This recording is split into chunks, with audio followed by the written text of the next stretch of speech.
Hello, this is Kalyan and welcome to KG club IGNOU.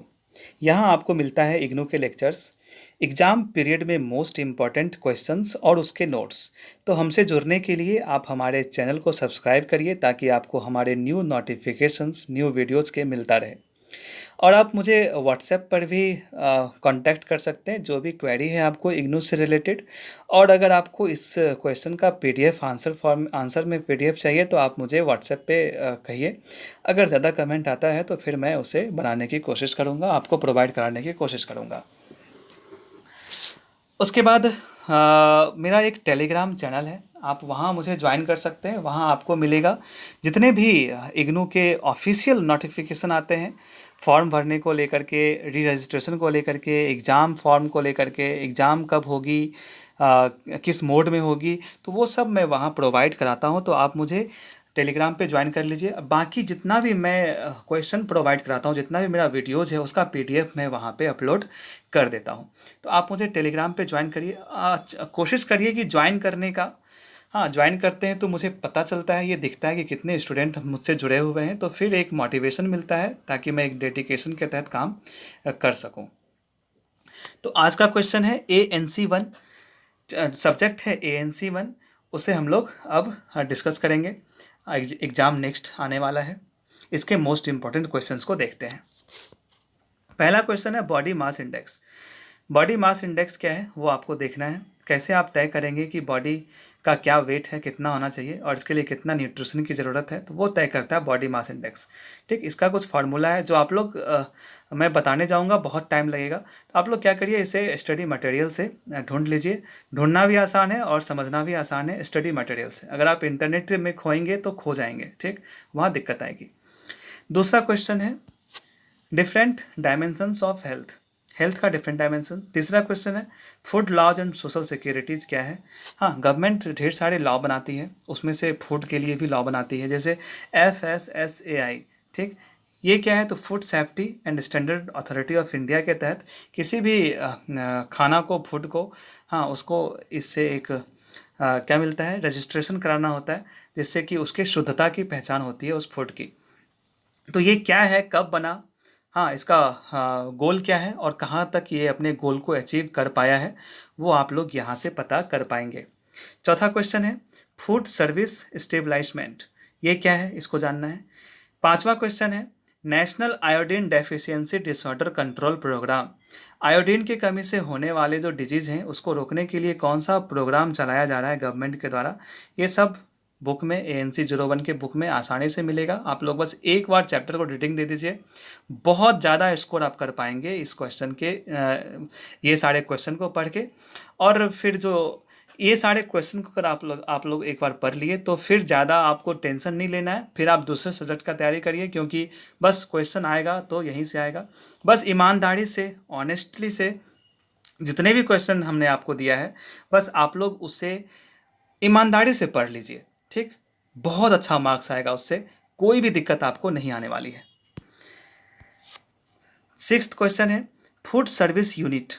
Food service unit जब आप पढ़ेंगे तो उसका कॉन्सेप्ट क्या है वो पढ़ लीजिएगा, और उसके डिफरेंट मेथड क्या है वो पढ़ना है। ठीक, सातवां क्वेश्चन क्या है ह्यूमन डाइजेस्टिव सिस्टम, जिसे आप लोगों को ज़रूर पढ़ना है। ठीक, इससे क्वेश्चन एग्जाम में दिख जाता है हमेशा। आठवां क्वेश्चन है कार्बोहाइड्रेट। ठीक, कार्बोहाइड्रेट क्या है, तो मैं हल्का हल्का सब कुछ देता चला जाता हूँ। कार्बोहाइड्रेट दो तरह के होते हैं, एक अवेलेबल कार्बोहाइड्रेट, दूसरा नॉन अवेलेबल कार्बोहाइड्रेट, क्योंकि क्वेश्चन आता है यहाँ से, तो यहाँ ये सब आप लोग याद रखिएगा। अवेलेबल कार्बोहाइड्रेट है शुगर और स्टार्च, नॉन अवेलेबल कार्बोहाइड्रेट है फाइबर। चलिए, इतना समझ में आ गया। नेक्स्ट चलते हैं प्रोटीन। नाइन्थ क्वेश्चन है प्रोटीन होता है, एक होता है एसेंशियल अमीनो एसिड, तो अमीनो एसिड क्या है, प्रोटीन है, याद रखिएगा, कंफर्म। ठीक, दूसरा नॉन एसेंशियल एसिड क्या है उसे देखना है। पेप्टाइड लिंकेज क्या होता है प्रोटीन में, प्रोटीन में पेप्टाइड लिंकेज का क्या काम होता है वो देख लेना है। और प्रोटेज, तो प्रोटीन में ये सारे चीज़ को आपको पढ़ना है। इसमें से प्रोटीज का क्या काम करता है, जिससे क्वेश्चन हमेशा दिखता है, तो यहाँ हम लोग इसे देख लेते हैं। इसका काम होता है प्रोटीन को एमिनो एसिड में कन्वर्ट करना, तोड़ना। किसका काम, प्रोटीज का काम। इसको याद रखिएगा कि प्रोटीज का काम होता है प्रोटीन को एमिनो एसिड में तोड़ना। ठीक, नेक्स्ट चलते हैं। प्रोटीन तो हम लोगों ने देख लिया, फैट को देखते हैं। फैट होता है 3 तरह का, एक फैटी एसिड, ग्लिसरॉल और बाइल सॉल्ट। फैटी एसिड होता है 3 तरह का, ग्लिसरॉल होता है एक तरह का, और बाइल सॉल्ट जो इम्पॉर्टेंट है। बाइल सॉल्ट का काम क्या होता है, फैटी एसिड को small tiny water soluble substance में तोड़ देना। बाइल सॉल्ट को तोड़ देना ताकि वो वाटर सॉल्युबल बन जाए, ये काम करता है बाइल सॉल्ट, जो क्या है, एक तरह का फैट है। ये समझ में आ गया। 11th क्वेश्चन है वाइटामिन। वाइटामिन क्या है? वाइटामिन होता है मेनली 2 तरह का, एक फैट सॉल्युबल, दूसरा वाटर सॉल्युबल। तो यहाँ देखिए ये हो गया मिस स्पेल, ठीक, तो यहाँ होगा फैट सॉल्युबल, याद रखेंगे fat soluble. Fat soluble vitamin होता है 4 तरह का, ADEK, याद हो गया, ADEK, ठीक, ऐसे आप ढेर बार बोलेंगे तो ADEK याद हो जाएगा, या नहीं तो एक इसमें आता है, ये ट्रिक हमने भी कहीं देखा था, तो ये है कीड़ा, KEDA। ऐसे तो याद रखिए ADEK, क्योंकि A है, फिर D है, फिर E है, फिर K है, जो कि एक स्टूडेंट को याद होना चाहिए जो नॉर्मल तरीके से ADEK। लेकिन फिर भी अगर आप कंफ्यूज करते हैं तो कीड़ा याद रखिए। कीड़ा मतलब KEDA, कीड़ा तो आप लोग जानते ही होंगे, रात में बोलता है बहुत, तो कीड़ा याद रखेंगे। तो ये सब फैट सॉल्युबल है, ये सब विटामिन क्या है, ये सब विटामिन फैट सॉल्युबल है, ठीक। उसमें से हम विटामिन ए देखते हैं, इससे क्या क्या एग्जाम में क्वेश्चन दिखेगा। तो विटामिन ए नॉर्मल विजन का काम करता है, और इसकी कमी हो जाती है तो हम लोगों को देखने में परेशानी होती है, और उसको क्या बोलते हैं, तो आगे हम लोग देखेंगे, जीरोफ्थाल्मिया बोलते हैं, हम लोग आगे डिस्कस करेंगे। फिर विटामिन ए को क्या कहते हैं, रेटिनॉल। विटामिन ए को बोलते हैं रेटिनॉल, इसको हमेशा याद रखिएगा कि विटामिन ए को हम लोग रेटिनॉल भी बोलते हैं। फिर है विटामिन ए बीटा कैरोटीन भी कहते हैं, और रोडोस्पिन, ये सब। चलिए इतना हो गया। नेक्स्ट देखते हैं विटामिन डी। ये सब कौन है, फैट सॉल्युबल है। कीड़ा में डी भी है, KEDA में क्या है, डी भी है। तो विटामिन डी को बोलते हैं सनशाइन विटामिन। ये सनशाइन क्योंकि हम लोग जानते हैं कि सन के रोशनी में विटामिन डी जो है वो कैल्शियम को अब्जॉर्ब करता है। हाँ, फास्फोरस और कैल्शियम के एब्जॉर्प्शन का काम करता है विटामिन डी। तो एब्जॉर्प्शन और डिपोजिशन किसका, कैल्शियम और फास्फोरस का, कौन, तो विटामिन डी करता है। और विटामिन डी को बोलते हैं सनशाइन विटामिन। एग्जाम में आपको हमेशा मिलेगा, अभी आप ग्रेजुएशन कर रहे हैं यहाँ भी मिलेगा, आप कंपटीशन का एग्जाम करिएगा आपको वहाँ भी मिलेगा। ये सब चीज़ आप तैयारी रखिए, हो सके तो याद ही कर लीजिए जितना मैं बोल रहा हूँ। उसके बाद विटामिन के। विटामिन के एंटी ब्लीडिंग विटामिन है, बहुत इंपॉर्टेंट है, इसको याद रखिएगा। विटामिन के एंटी ब्लीडिंग विटामिन है, अगर खून बह रहा है चोट लगने से तो उसे रोकने का काम कौन करता है, विटामिन के करता है। चलिए हम लोगों ने फैट सॉल्युबल विटामिन देख लिया, ADEK, जिसका ट्रिक हमने क्या बताया था, KEDA, कीड़ा, ठीक है। अब आते हैं वाटर सॉल्युबल विटामिन पे। वाटर सॉल्युबल विटामिन है, एक होता है C और दूसरा होता है बी कॉम्प्लेक्स। तो बी कॉम्प्लेक्स में B1, B2, B3 है ना, वो सब आता है। हम लोग देखते हैं उसमें जो एग्ज़ाम में पूछे जाते हैं, ज़्यादा नहीं जानना है, जिससे जितना एग्ज़ाम में आएगा उतना देखना है। तो बी को देखते हैं, विटामिन बी कॉम्प्लेक्स में B1 को बोलते हैं क्या, B1 को बोलते हैं थियामाइन, याद रखिएगा, B1 को बोलते हैं थियामाइन, जिसकी कमी से होती है बेरी। B2 को बोलते हैं राइबोफ्लेविन, जिसकी कमी से क्या होता है, ओरोलिंगुअल डेफिशिएंसी। तो ओरोलिंगुअल डेफिशिएंसी में क्या होती है, बोलने में प्रॉब्लम, दिक्कत आती है किसे, तो बच्चों को, ये याद रखिएगा। नियासिन, विटामिन B3 को बोलते हैं नियासिन। इसमें 3 चीज़ होता है, डर्मेटोसिस, डायरिया और डेमेंशिया। फिर है फॉलिक एसिड। फिर जो मोस्ट इंपॉर्टेंट है बी कॉम्प्लेक्स का, जिससे बहुत एग्जाम में क्वेश्चन दिखते हैं, वो है B12 को क्या बोलते हैं, तो फ्री फूड विटामिन बोलते हैं, इसको याद रखिएगा। B12 को बोलते हैं फ्री फूड विटामिन। एग्जाम में 1 लाइनर क्वेश्चन में ये सब दिखता है, इसे आप लोग याद रखिए। अब हम लोग चलते हैं विटामिन डी की ओर। तो विटामिन डी की डेफिशिएंसी से क्या होता है, विटामिन डी के डेफिशिएंसी से, विटामिन डी के कमी से होता है रिकेट्स में क्या होता है, बोन सॉफ्ट हो जाता है, या फिर पिजन चेस्ट, हाँ, गर्दन झुक जाएगा, चेस्ट आगे निकल जाएगा कबूतर के तरह, ठीक, रिकेट्स में वो होता है। बो लेग्स, हाँ, पैर का झुक जाना, और या फिर नी घुटना जो होता है उसका फूल जाना, ये सब किसके कमी से होता है? और आवाज़ करना किसके कमी से होता है? तो विटामिन डी के कमी से होता है। विटामिन डी की कमी से होता है रिकेट्स, और उसका क्या क्या सिम्टम्स है हम लोगों ने देखा। अब हम लोग चलते हैं विटामिन सी। विटामिन सी की कमी से होता है स्कर्वी। ये सब तो आप लोग बचपन में भी पढ़े होंगे। स्कर्वी तो पूछेगा एग्जाम में कि स्कर्वी में क्या क्या दिखता है बॉडी में। तो स्पॉन्जी और ब्लीडिंग गम, ठीक है, मसूड़ा जो होता है वो स्पॉन्जी हो जाता है और उससे खून आने लगता है। हाँ, टाइनी स्पॉट दिखता है, इंटरनल ब्लीडिंग होता है, ये सब विटामिन सी की कमी से होता है। इसको बोलते हैं स्कर्वी। और स्कर्वी का क्या क्या सिम्टम्स था हम लोगों ने देख लिया। अब आते हैं हम लोग 12वें क्वेश्चन पे, जो है balanced planning a balanced diet. किसी डाइट को आप बैलेंस तरीके से प्लान कैसे करना है वो यहाँ पे देखते हैं। तो यहाँ पे हम लोग से क्वेश्चन क्या क्या बनेगा वो देखिए।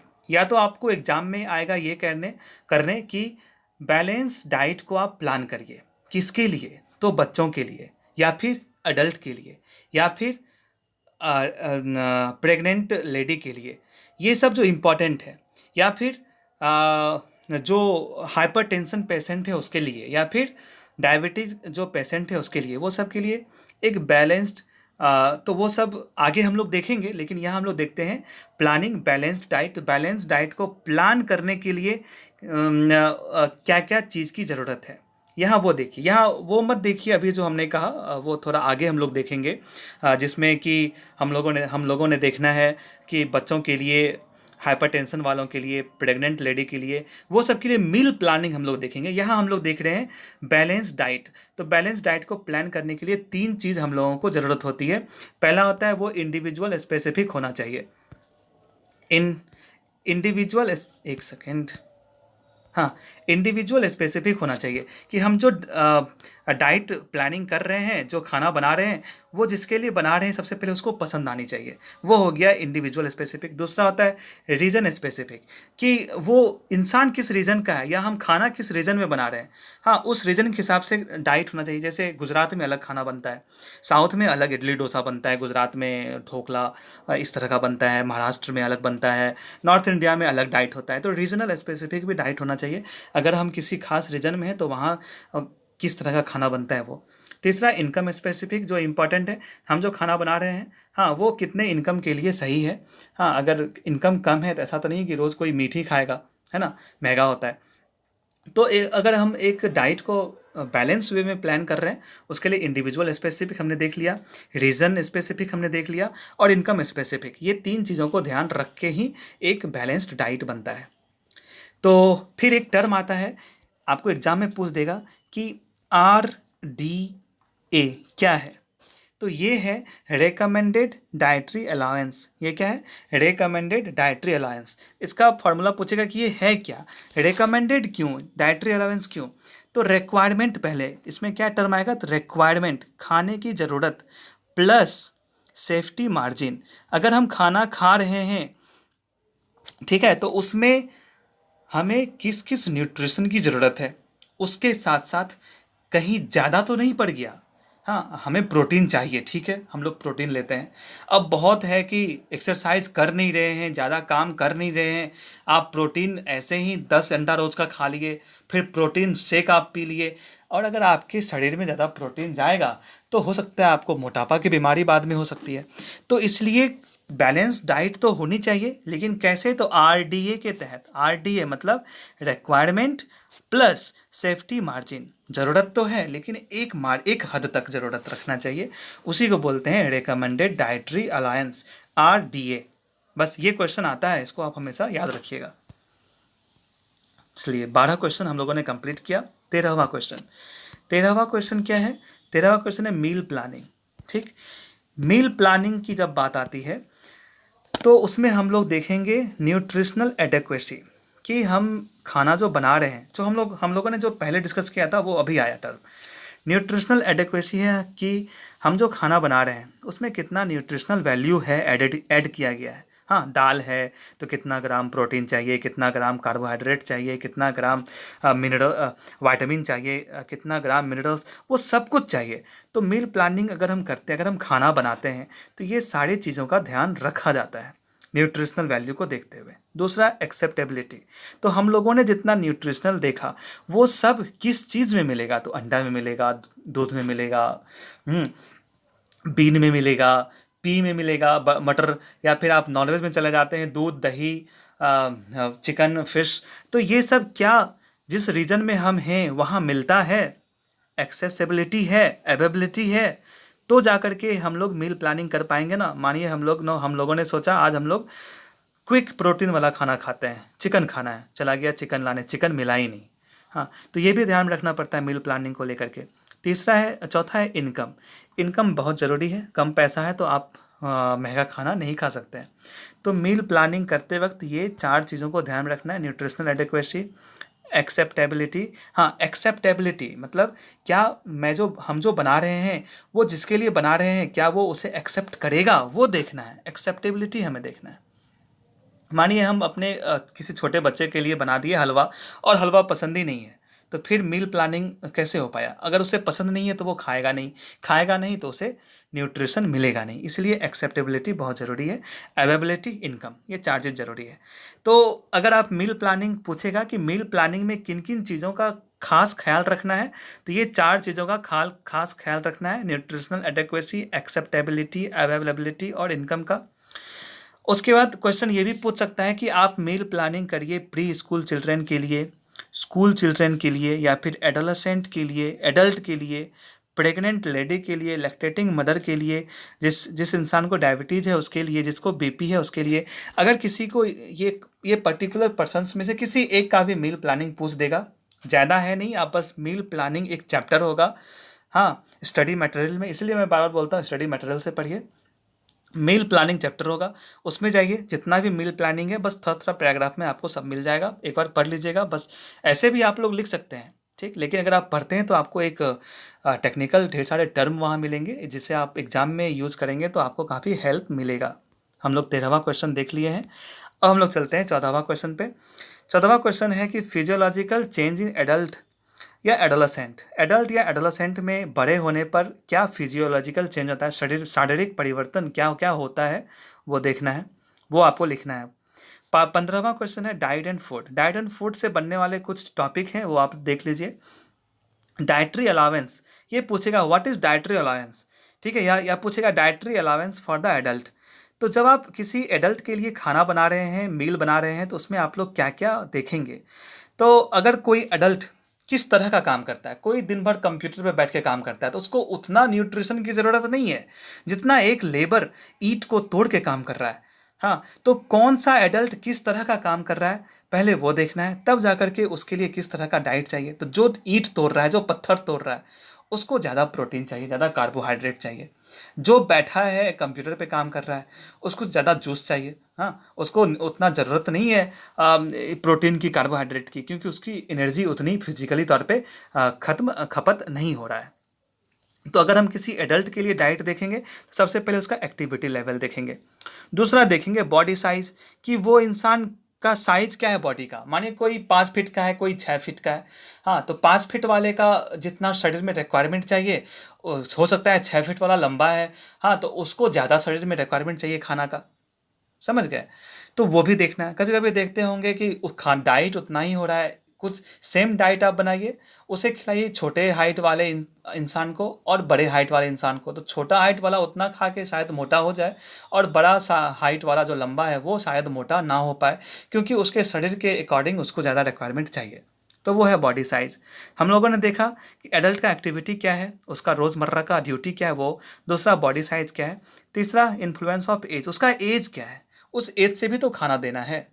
कोई 20 साल का है उसको ज़्यादा चाहिए, कोई 35 साल का है उसको कुछ अलग खाना चाहिए, कोई 45-50 है अलग चाहिए। तो ये सब एज